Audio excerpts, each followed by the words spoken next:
city of Coral Gables, the City Beautiful, has been very generous in their donations. They have helped host this tournament for 52 years. So we have grown from a small tournament to over 1,400 kids from 74 countries throughout the world. So, Mayor?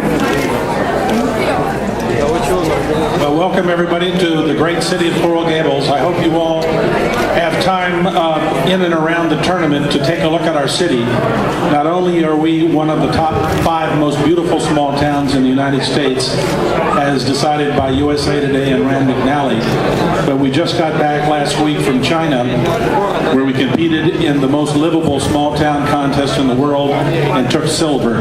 So this is a wonderful city. We've got over 180 restaurants. I hope you have a chance to try some of them. There's every kind of food you can possibly imagine here. We have 25 consulates. We have over 118 nationalities in Coral Gables. We're a city, obviously, you know, University of Miami is here, one of the top universities in the United States. And we are a very diverse, multicultural, multi-ethnic city, and that's what makes the quality of life so great. We very much enjoy each year this tournament, which brings the best tennis players, young tennis players in the world to Coral Gables. As you heard, there are over 1,400 contestants from over 70 countries, which makes this a little United Nations. My personal background is a career diplomat. I moved here from todo el mundo aquí es multicultural, multiétnico. Mi señora es salvadoreña, mi hijo casado a alguien de Brasil. Somos una ciudad que admira y respetamos y promovemos intercambios con países de todo el mundo. Ustedes están en una competencia hoy que es increíble, uno de los mejor en el mundo de tenistas de esas edades. Así que espero que ustedes gocen de la ciudad, tienen tiempo de ir a ver las cosas lindas que tiene Coral Gables. Fairchild Tropical Garden tiene la colección más grande de palmas y orquídeas en el mundo. Así que aprovechen de ver un poco más después de que ustedes ganen el torneo. Después vayan a ver la ciudad. Así que it's a pleasure to have you here. Enjoy yourselves. I've seen many of these tournaments before, and the quality of play is tremendous. So enjoy yourself and have a great time in Coral Gables, and happy holidays for everybody. Thank you. Who's ready to play some tennis?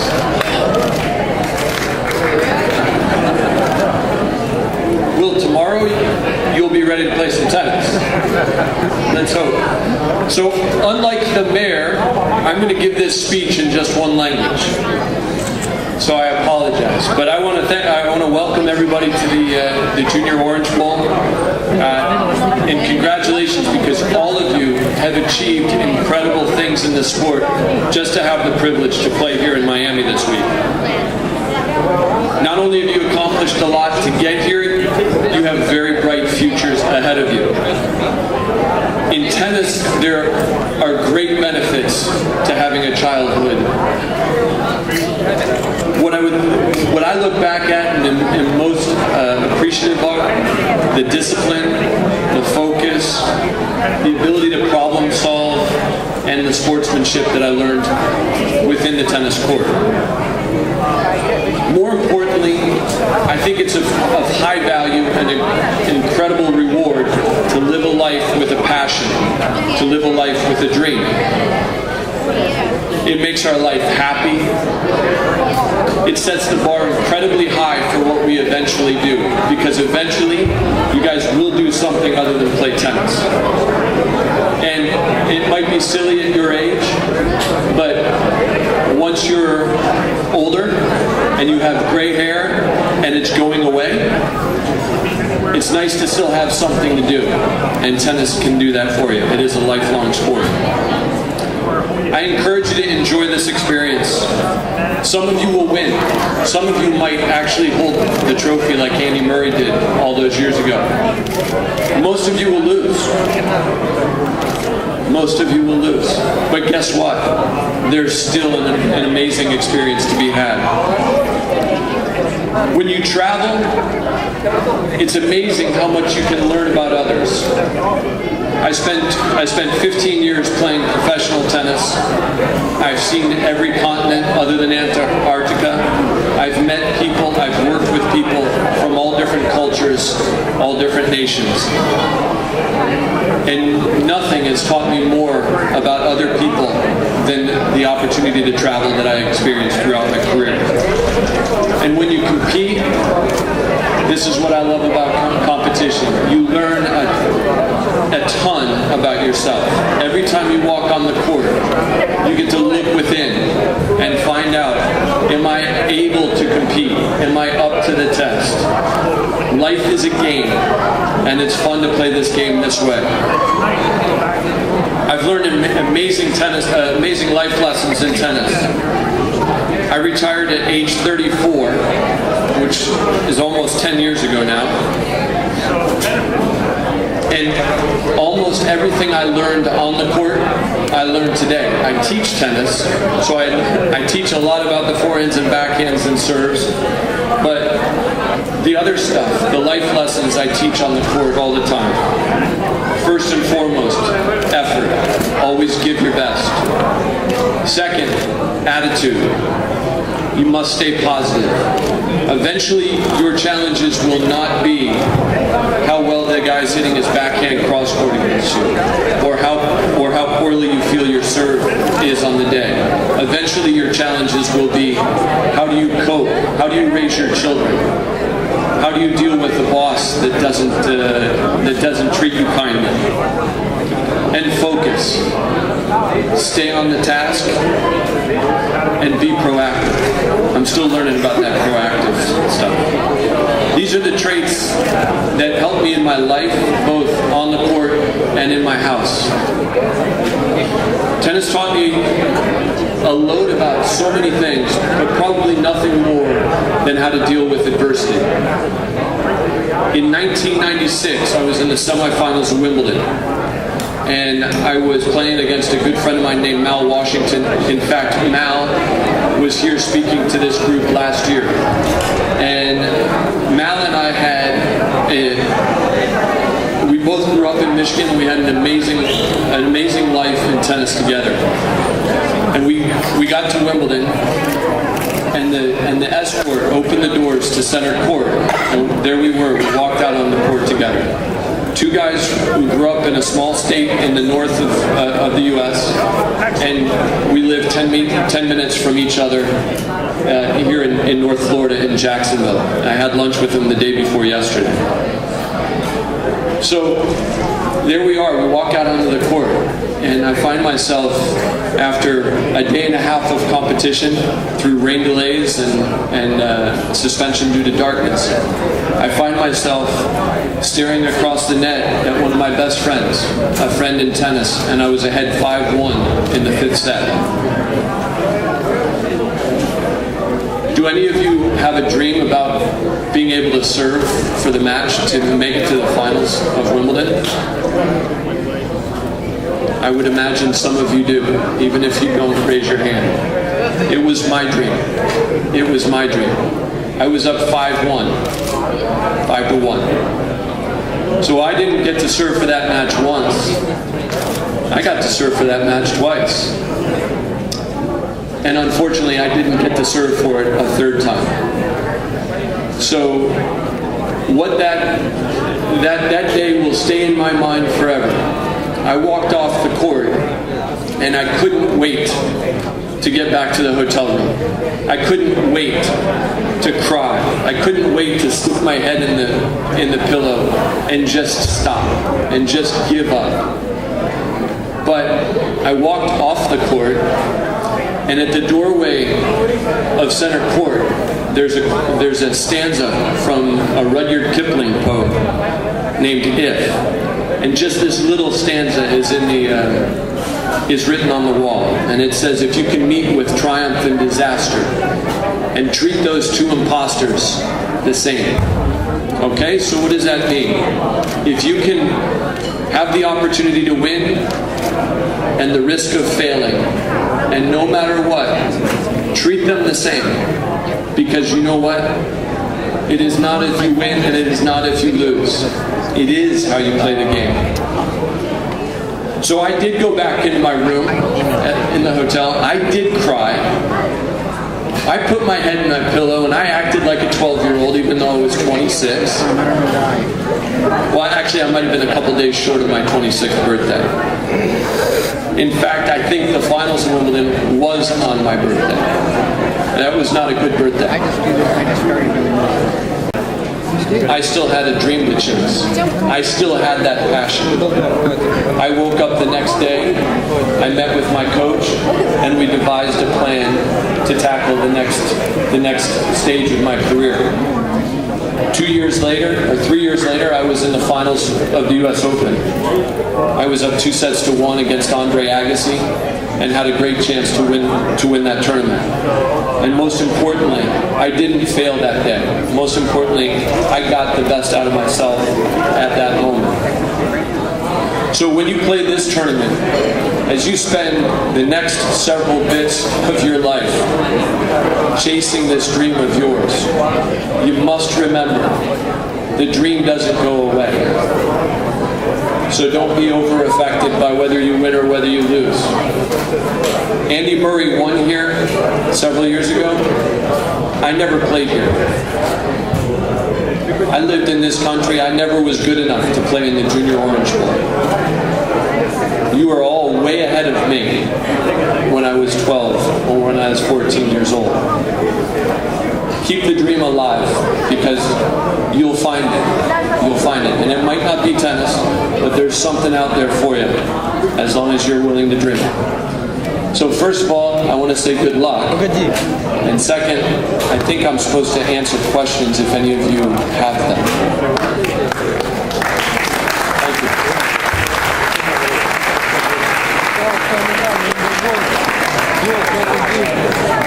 I'm better at answering questions than I am giving speeches if you want to ask a question. As a junior player, I won the international grass courts in Philadelphia when I was 17 and 18. I had a very average childhood tennis career, but I had great success at the end. And I felt like it was all of that hard work finally paying off and giving me the opportunity to succeed and be rewarded for it. My greatest, how do I see junior competition and its progress today? I think, how many of you are not from the U.S. right now? Raise your hand. How many of you are from the U.S.? Okay. I think junior competition is too international. I'm sorry. I think it's wonderful that events like this happen, but there are too many of them. I think it's too expensive.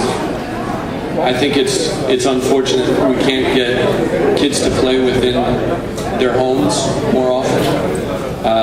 But I also think that the sport still will forever lend great opportunities for growth. And I think that you guys all have a lot of bright futures to chase moving forward. But I also think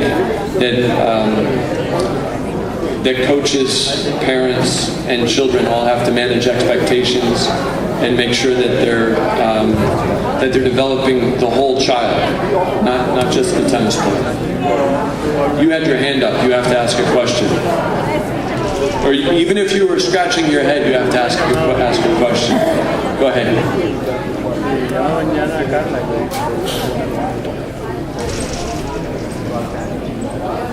How did I lose when I was up 5-1?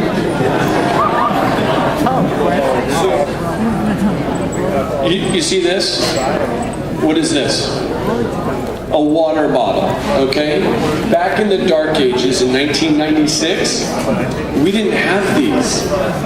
You know what we drank out of? We drank out of cups. Plastic cups, paper cups.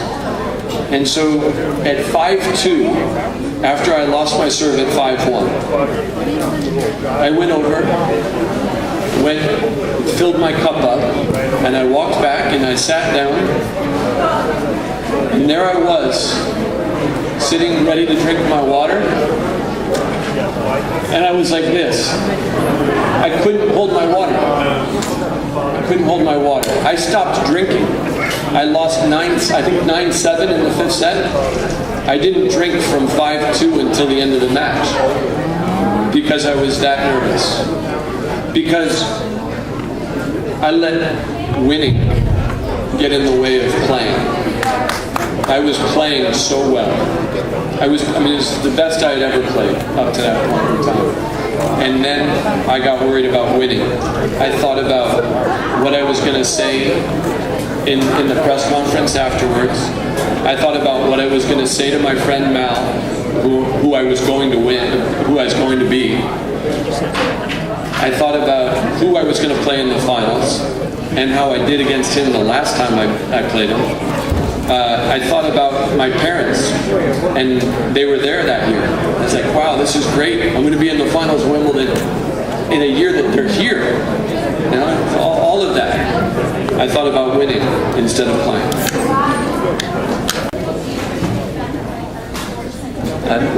So that question is, what do I think about kids playing more than one sport? God bless it. It's the best. My first love was basketball. My first sport was soccer or football. I played baseball. I learned how to play golf. I didn't specialize in tennis until I was 14, and I didn't need to. It's what I try to teach a lot of our students is if you're a good tennis player, you're a good tennis player. There's a limit to how much better your tennis can get just by the repetition. But if you're a good tennis player and not a good athlete, you have very limited potential. Andy Murray, unbelievable athlete, great football player or soccer player. Novak Djokovic, who I coached for a little while, unbelievable athlete, the best athlete I've ever seen on the tennis court. Rafael Nadal, the same. Roger Federer, the same. The greatest athletes who can play tennis end up being the greatest tennis players. I was not a great athlete. I was a very skilled athlete. You should see me shoot a jump shot. Very good. Very good. But I needed to learn how to coordinate my body. I was very tall, very thin from a very, very young age. And if we don't teach our children how to be athletes, then we're not going to have very good tennis players. When you play professionally, how do you prepare for a match? How do you prepare for a match when you're a professional? Probably not much different than these kids, except for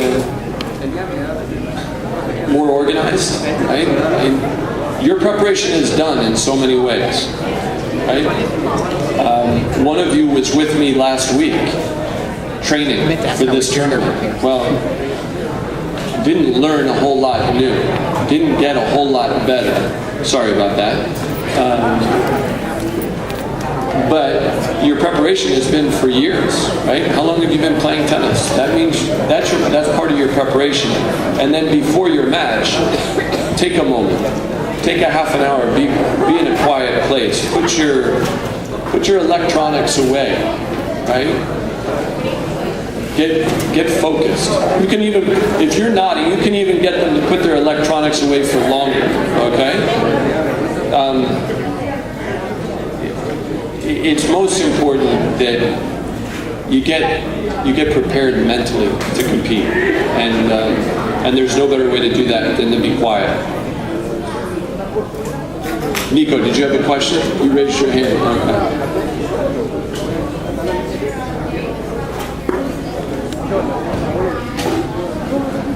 The question is about Davis Cup experiences. So, I played high school tennis, and then I played college tennis or university tennis in the U.S. But those 4 weeks we played together. What's my advice to parents in general? Well, I have 3 children. Mine are 10, 7, and 5. And my advice to parents is to hold on tight, because you never know what they're going to do. No, my advice to parents, and this comes straight from my parents, just the way that they raised me. I played between 5 and 7 hours of tennis a week when I was growing up until I went to college. So until I was 18, I played 5 to 7 hours a week. I wanted to play way more. There's nothing I wanted to do more than play tennis. But my parents always forced me to say, please take me, please take me. And they said no to me more than any human has ever been told no. And that was incredibly valuable. There's nothing, if you give a child candy every day, if you give a child a candy every day, how important is that candy to them? If you let them have all the tennis that they want at this age, eventually they're going to be adults and maybe they don't want it so much, or older kids and maybe they don't want it so much. So my advice is sometimes less is more, and always make sure you understand, no matter what level of success a child has in tennis, eventually he's going to be an adult or she's going to be an adult that's not going to be playing tennis anymore. I retired at 34. I went home, what did I say? I wasn't going to put my feet up, right? I got to figure out what I'm going to do with the rest of my life. I'm 9 years into retirement and 9 years into a second career.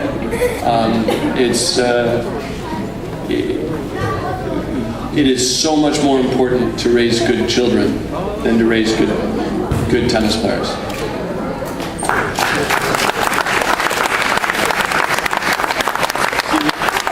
Now you have a question.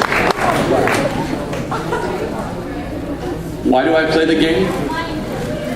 Well, I don't get to play it very often anymore because my back hurts and my knee hurts. And why do I play the game? I think for a few reasons. First and foremost, I love challenges. I love challenges. I love to exercise.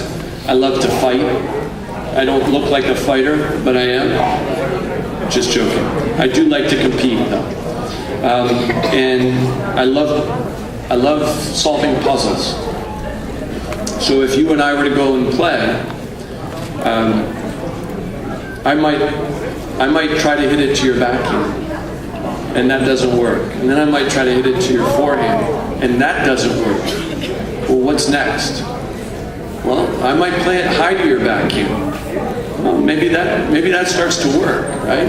I love trying to figure out how do I fit with the person across the net. The other thing is, when I was growing up, when I was your age,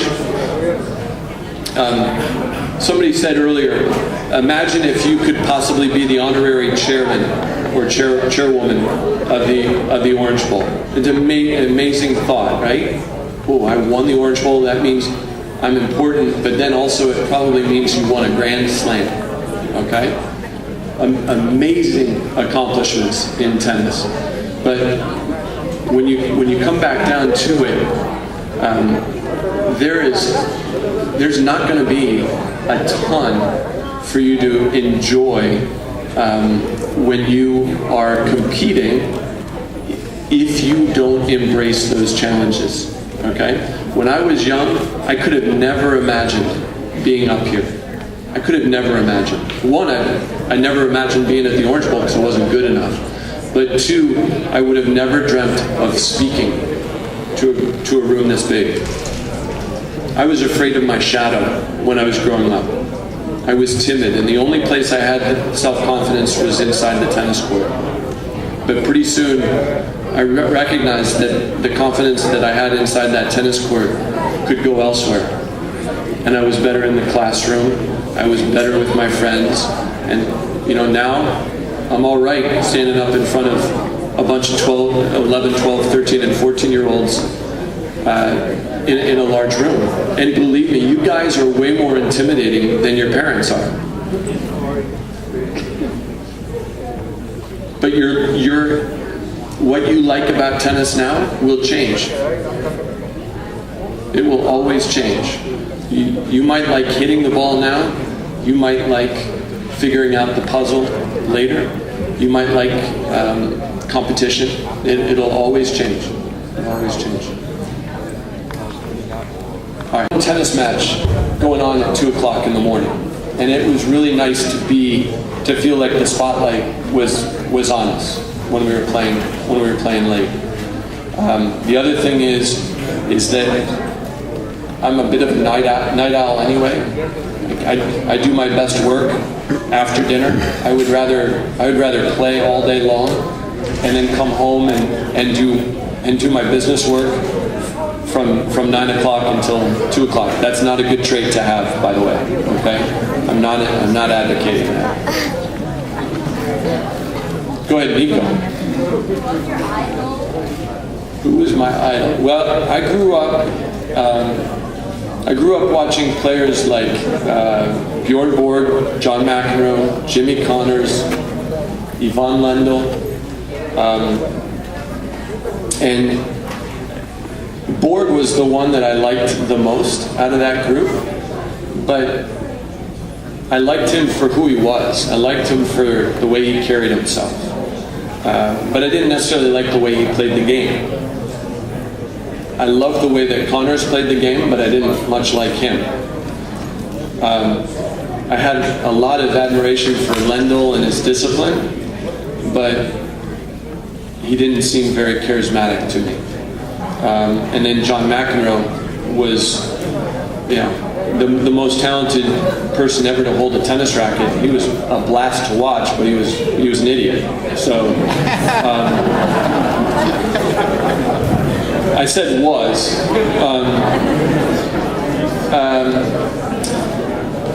And then fortunately, Stefan Edberg. I don't know if any of you know who Stefan Edberg was, but he was #1 in the world. Fortunately, he came around, and he was only a few years older than me, but I watched him play throughout my teenage years, and that was very helpful because he was the sportsman that I think we all have the responsibility for being, and he was also a lot of fun to watch play the game.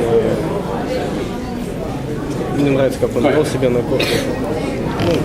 Who's my favorite player nowadays?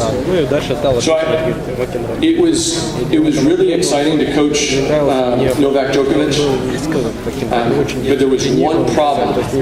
I really liked Roger Federer.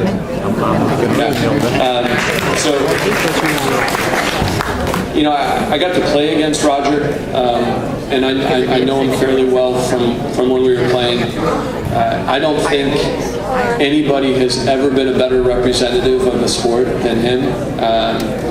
He's obviously an amazing talent, obviously is a champion like none other, but through all of this time, he's done it with just so few mistakes. He always puts the sport first. He never puts himself first, and that's I don't think there's any more important trait than that, is to understand what place we have relative to the sport. The sport's huge. We all come and go. You guys probably have never heard of a guy named Don Budge, right? Don Budge won the Grand Slam, all 4 Grand Slam tournaments in the same year. Players come and go, but the sport's always going to stay. And I think Roger understands that and respects that more than anybody else. I'm concerned about the technology of tennis rackets. I'm concerned about the string. The string has changed the game quite a bit. It used to be, even for the greatest players in the world, it used to be pretty easy to miss. It's not that easy for you guys to miss anymore. Okay, you guys are. If you played with your technology against the best player, against Andy Murray when he was here, you guys would beat him. You guys would, because you can make the ball spin, makes the court much larger, makes the boundaries wider, especially anything that promotes more spin is a real challenge for our sport. But we haven't seen the powers that be slam on the brakes yet. So.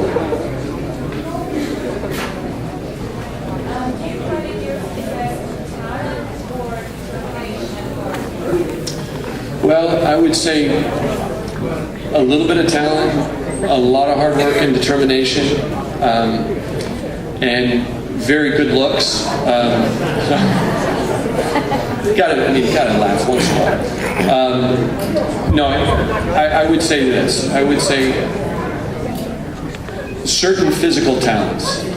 I'm a unique physical talent. I was one of the 3 or 4 tallest guys that were playing back then. So certain physical talents,